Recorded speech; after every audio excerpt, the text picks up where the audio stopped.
नमस्कार भाक्तो, आज हम थर्सडे कथा के आर भगवान विष्णु का अध्ययन करेंगे। तो चलिए ऐप शुरू के RTEH। प्राचीन समय की बात है। एक नगर में एक धर्मपरायण, सत्यवादी और विष्णु भक्त ब्राह्मण रहते थे। वे हर गुरुवार को व्रत रखते, पीले वस्त्र पहनते, पीले चावल और चने का प्रसाद चढ़ाते और श्रीहरि विष्णु की पूजा करते। उनकी पत्नी बहुत सुंदर लेकिन अभिमानी और धनलोलुप थी। एक बार बृहस्पति देव स्वयं साधु रूप में उनके घर आए और भिक्षा मांगी। उन्होंने कहा, हे देवी, भगवान विष्णु के नाम पर पीले चावल दो, जिससे तुम्हारा घर धन धान्य से भर जाएगा। परंतु ब्राह्मणी ने क्रोध में आकर कहा, ग्रेटर देन, तुम लोग आते हो और यह कहते हो कि व्रत करने से घर भर जाएगा। अगर सब कुछ व्रत और पूजा से ही होगा तो फिर लोग काम क्यों करें? ये कहकर उसने बृहस्पति देव को भिक्षा नहीं दी। इससे बृहस्पति देव रुष्ट हो गए और चले गए।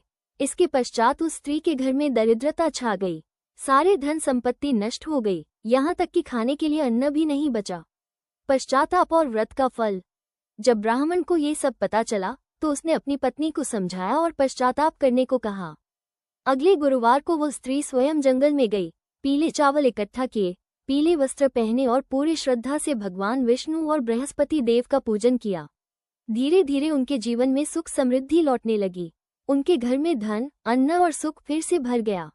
हमारे द्वारा कही गई कथा को सुनने के लिए धन्यवाद। चैनल को सब्सक्राइब कीजिए मोह भक्ति और भजन के लिए।